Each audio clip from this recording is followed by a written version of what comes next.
Masyarakat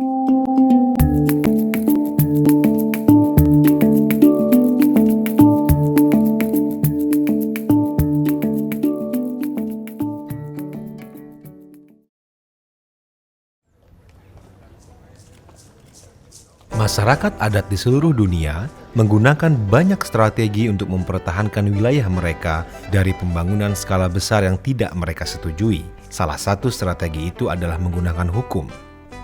Kini di seluruh dunia ada hukum internasional yang melindungi Anda. Juga ada hukum yang melindungi Anda sebagai warga negara di negara Anda.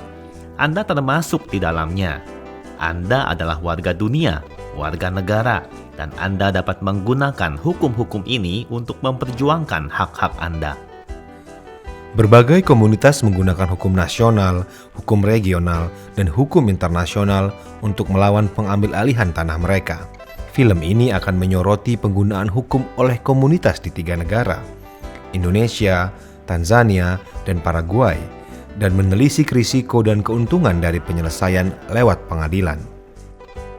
Cerita pertama kita berasal dari Indonesia dan bercerita tentang upaya hukum yang baru-baru ini berhasil diwujudkan masyarakat adat terhadap bagian penting dari hukum kehutanan Indonesia. Undang-Undang Kehutanan Nomor 41 Tahun 1999 berisi pasal yang menyatakan bahwa semua hutan adat adalah bagian dari kawasan hutan negara. Sejak lama, pasal dalam Undang-Undang Kehutanan ini telah menjadi alasan utama kriminalisasi masyarakat adat hanya karena tinggal dan menggunakan tanah mereka. Banyak sekali wilayah adat, termasuk hutan adat, yang diklaim oleh kehutanan secara sepihak sebagai kawasan hutan.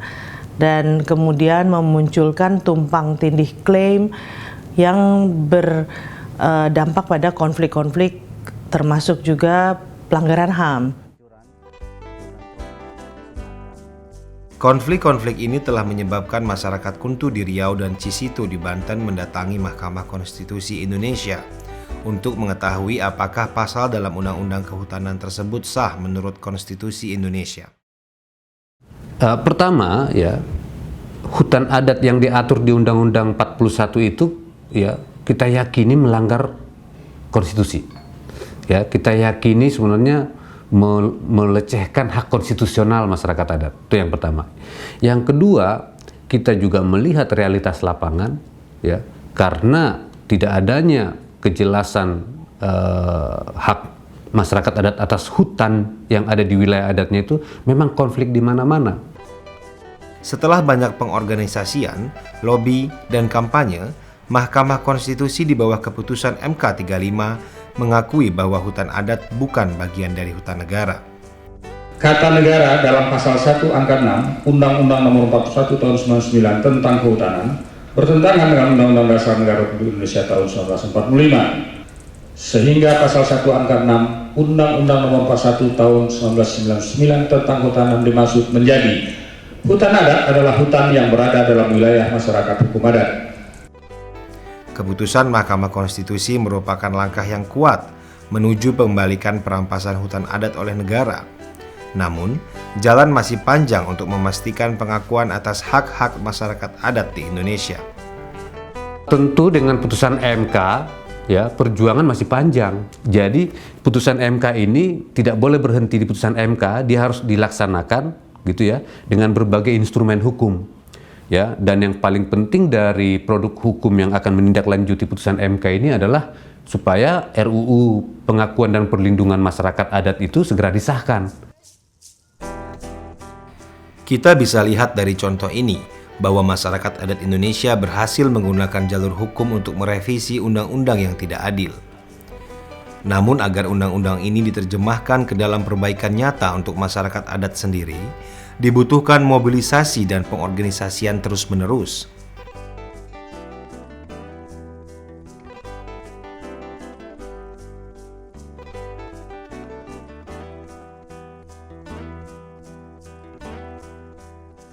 Cerita kedua berasal dari Tanzania, Afrika, di mana masyarakat Masai juga telah menggunakan jalur hukum untuk mempertanyakan keabsahan pengambilan tanah mereka untuk taman nasional. We were trying to challenge Kami coba mempertanyakan mengapa orang Masai diusir dari desa mereka. Apakah itu sesuai dengan Undang-Undang Dasar? Kami berupaya mempertanyakan mengapa perusahaan sangat didukung tentara Tanzania, terutama jika menyangkut wilayah masyarakat adat. Kami mempertanyakan pelanggaran hak-hak asasi manusia yang meluas, penembakan, penangkapan, penghancuran sumber-sumber kehidupan, dan kami ingin kejelasan dari pengadilan apakah hal ini sesuai dengan Undang-Undang Dasar Tanzania. Gerakan masyarakat adat Masai mendukung gugatan pengadilan mereka dengan memastikan masyarakat bersatu dan sebanyak mungkin melibatkan masyarakat. Kami berupaya menghadiri persidangan sebagai komunitas, setidaknya untuk melihat. Bahkan meski kami tidak bicara atau ikut campur, tapi untuk melihat apa yang terjadi, apa yang dikatakan. Masyarakat bersama-sama memberikan sumbangan uang. Juga media menginformasikan masyarakat tentang jalannya kasus itu. Namun, masyarakat Masai menemukan bahwa menggunakan jalur pengadilan untuk mempertahankan wilayah mereka dapat memiliki keterbatasan. Proses pengadilan butuh biaya besar sekali untuk mendapatkan pengacara. Juga pengorbanan waktu yang banyak. Ini masalah teknis. Anda harus memiliki pengacara yang tepat, Anda harus memiliki sumber daya agar pengacara tidak dapat disogok.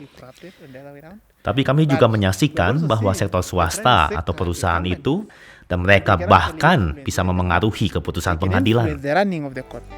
Gugatan pengadilan ini dimulai pada tahun 2010 dan masih belum menghasilkan keputusan.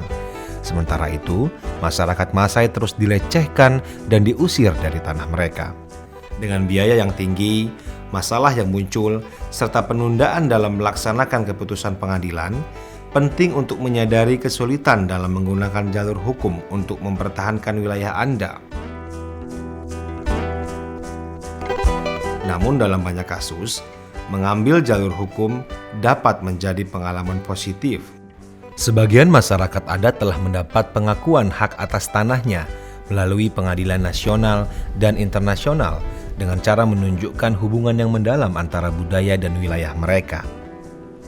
Banyak kasus seperti ini telah dibawa ke pengadilan HAM Inter-Amerika yang memberi pilihan bagi komunitas di 35 negara di Amerika untuk menggugat pemerintah mereka sendiri ke pengadilan untuk memutuskan masalah lahan dan hak asasi manusia. Sistem hak asasi manusia Inter-Amerika ini telah banyak digunakan, terutama belasan tahun terakhir, oleh masyarakat adat yang merasa berbagai hak asasi mereka, termasuk hak milik, budaya, kehidupan, dan kesehatan telah dilanggar oleh proyek-proyek ini. Banyak komunitas di benua Amerika berhasil memenangkan kasus di Pengadilan Hak Asasi Manusia Inter-Amerika dan memaksa pemerintah mereka untuk menghormati hak-hak mereka. Cerita ketiga berasal dari salah satu komunitas ini, yaitu komunitas Sawaya Maksa di Paraguay, yang baru-baru ini memenangkan gugatan untuk pengembalian tanah leluhur mereka. Peternak menguasai tanah kami dan menggunduli 3.000 hektar hutan kami. Kami tidak memiliki kebebasan untuk menjalankan budaya kami. Kami mendatangi pengadilan hak asasi manusia Inter-Amerika dan pengadilan tersebut mengakui hak-hak kami sebagai masyarakat adat.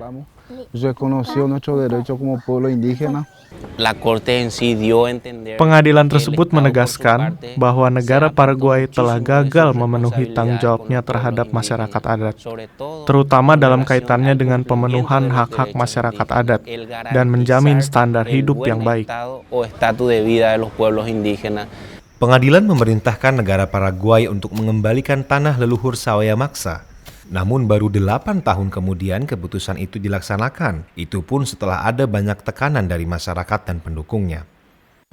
Seperti kita ketahui, dalam perjuangan masyarakat adat atas tanah dan wilayah, pengadilan hanya salah satu dari sekian banyak pilihan. Kami lihat di kasus ini juga ada unsur politik yang kuat. Kami harus berjuang di atas kertas, menggunakan protes, memblokir jalan, berdemonstrasi di depan Kongres dan pemerintah, sampai mereka mengakui tuntutan kami. Kasus mereka adalah sebuah kasus simbolis yang bermanfaat bagi komunitas-komunitas lainnya. Penafsiran Pengadilan HAM Inter-Amerika atas hak milik komunal atau kolektif akan membantu komunitas di negara-negara lain. Korban-korban yang menjalani proses pengadilan dalam membela hak-hak mereka adalah korban yang menang, karena mereka memiliki kecakapan untuk berdiri berhadapan dengan pelaku di pengadilan. Jadi, berbagai perjuangan panjang ini menghasilkan martabat dan rasa hormat yang tinggi, baik secara nasional maupun internasional. Hukum hak asasi manusia internasional juga digunakan untuk mendukung hak-hak masyarakat adat. Perjanjian internasional seperti Deklarasi PBB tentang hak-hak masyarakat adat dan Konvensi 169 Organisasi Buruh Internasional, keduanya melarang perampasan paksa wilayah adat. Ada banyak perlindungan dalam hukum hak asasi manusia internasional untuk masyarakat adat yang dapat digunakan oleh pengacara untuk memperjuangkan hak-hak Anda, seperti hak atas informasi, partisipasi, konsultasi, hak kepemilikan Anda, budaya Anda, kehidupan Anda, dan kesehatan Anda. Cara penggunaan hukum oleh berbagai komunitas akan berbeda-beda antar negara, karena hukum tiap negara juga berbeda. Badan hukum regional juga beragam antar benua.